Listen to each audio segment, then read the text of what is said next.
If there's one thing that people want in America, it's small, economical hatchbacks with manual transmissions, right? Oh wait, that's not what Americans want? Well, here it is anyway, the 2018 Toyota Yaris. Despite America's propensity to buy large, gas-guzzling SUVs with automatic transmissions, Toyota still persists with this tiny model, the Yaris. They also make the Yaris IA, which is a sedan version of this car. Although Toyota doesn't actually build that, it is in fact a Mazda 2 that has been rebadged as a Yaris. So if you're interested in a sedan instead of a hatchback, it is worth noting that Toyota does sell that model, and I think that model might actually be a little bit better than this in a lot of respects, as we are about to find out in this review. So as I mentioned before, this is the SE trim. I believe that stands for Sport Edition, although that sport is very heavily in parentheses, as we'll soon find out. You can see back here that it says SE on the back, and you can also tell that it is an SE based on this two-tone blue and black paint scheme. These larger, yes, I did say larger 15-inch alloy wheels. The base car actually has steel wheels. Although this SE trim, I've been looking on Toyota's website to try and configure one, and it doesn't seem to be available anymore. So it seems like Toyota, partway through the 2018 model year, may have discontinued this SE trim, maybe because people weren't buying it. This one that I have has a starting price of $18,260, and with destination, that is $19,655. And you know, a lot of people may tell me that I'm being a little too critical of this car in this review, but based on that price, it's cheap, but it is not that cheap. So now I'm going to go ahead and take you on the inside, and I'm really going to show you why this may be one of the most lackluster cars that I've driven recently, and that may be an understatement based on how I just said it. So, cloth seats are standard. There is no option for leather on the Yaris. I don't think any trim levels have it. So unlike other subcompacts like the Ford Fiesta, there is just no leather available.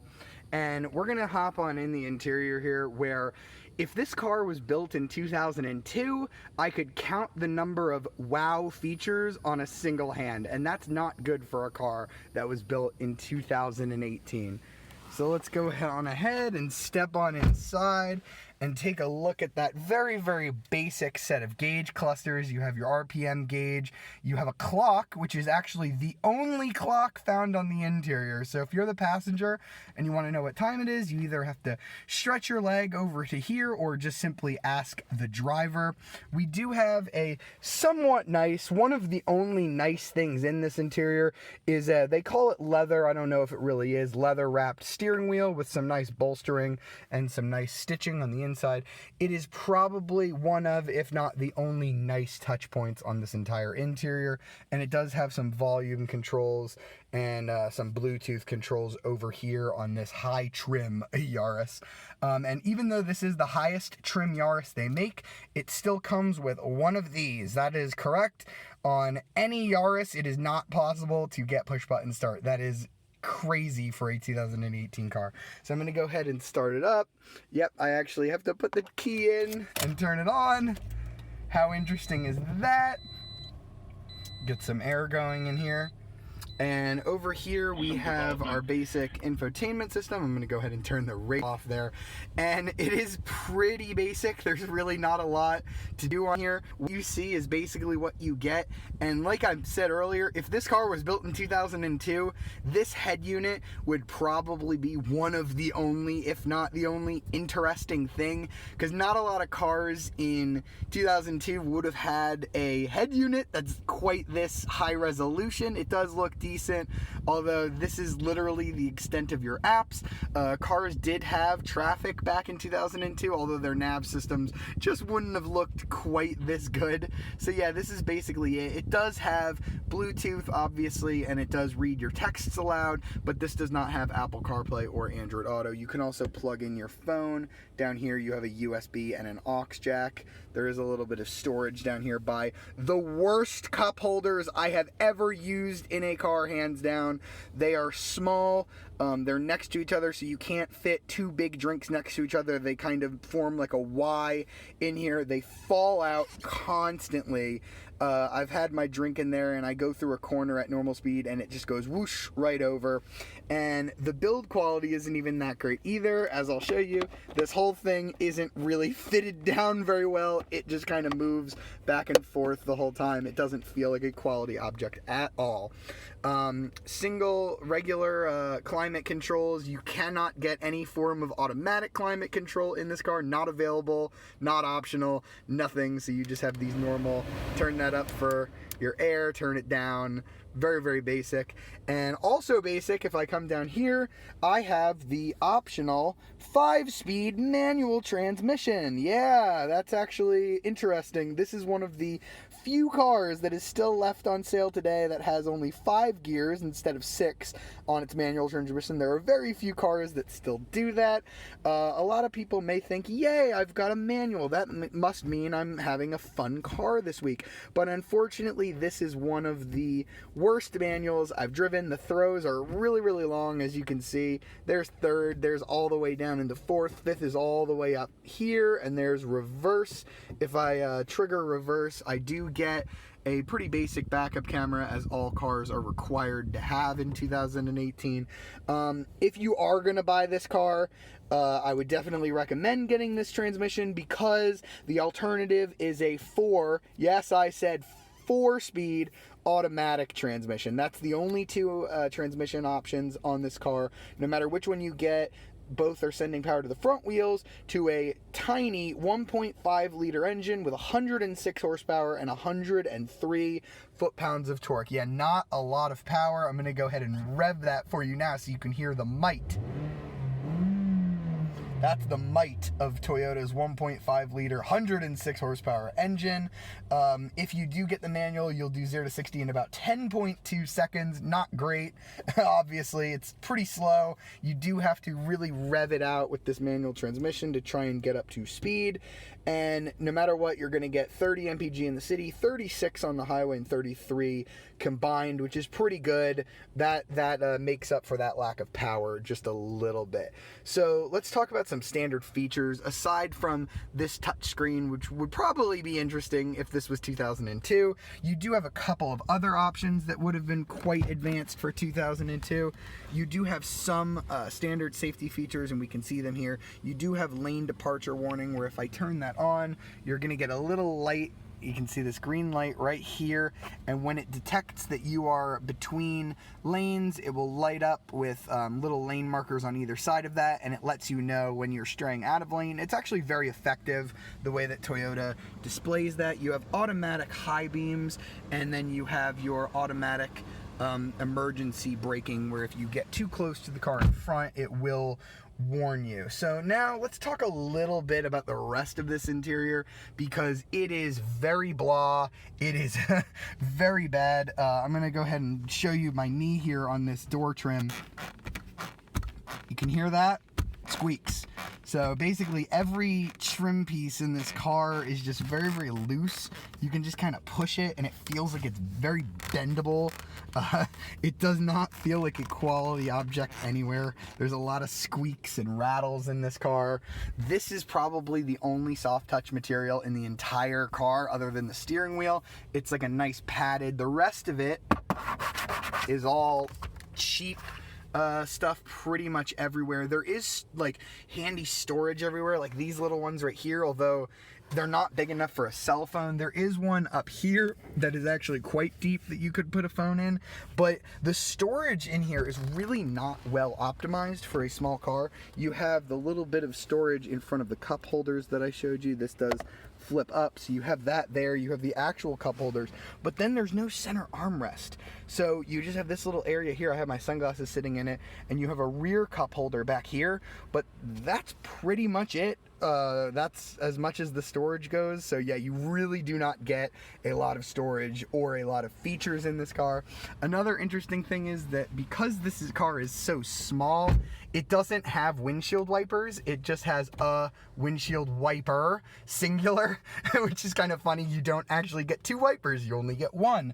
It actually works extremely well. It clears almost all of the windshield when it does go on, so I can't really fault Toyota for that. Other missing features, well, as you can see down here, I have my miles, I have the time, and I have the temperature, but I don't have my average MPG, so I'm going to take Toyota's word for it that it'll average 33 because I don't actually have an MPG gauge in this car, which is kind of silly at this price. $19,000 is not that cheap for a car. So I have the 5-door. Toyota also does sell a 3-door version of this car. The seats back here are pretty basic. They're not the smallest back seats. I actually own a Ford Fiesta, and it is a little bit tighter than this, so it's actually not too bad for the back seats. You have no pocket here, but you actually have a pocket here on the passenger side. I don't know why. You could technically fit somebody in the middle seat here because it is flat. There's no bump because this is a front-wheel drive vehicle, but you do not have an armrest back here. You basically have nothing, although you do have power windows back here, which is pretty interesting. And then another interesting thing that I should note on the cheap side of this car is that if you do want to put somebody in the middle, the seatbelt buckle actually comes down from the top here. So yeah, that's something they used to do like way back in the 90s and 80s, is have seatbelts like that. So yeah, this is just a very, very old feeling car altogether. And now we're going to come back to the trunk, where it's not horrible. You could fit a decent amount of stuff back here. It's nowhere near as good as like an SUV.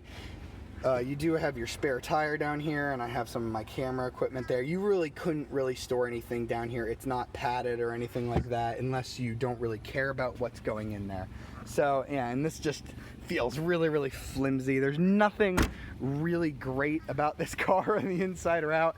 And this is me being very critical of the Yaris, and you may think that I just don't like cheap cars. I'm a bit spoiled. I do get to drive a lot of expensive cars, but I own a Ford Fiesta, and that is a small, cheap, subcompact car that Ford happened to make very, very fun. And now I'm going to get behind the wheel of the Yaris, and I'm really going to explain to you where Toyota really messed up with this car, because they had an opportunity to build a small, cheap, underpowered car that's actually fun, and they missed the mark. So now I'm going to get behind the wheel and show you that.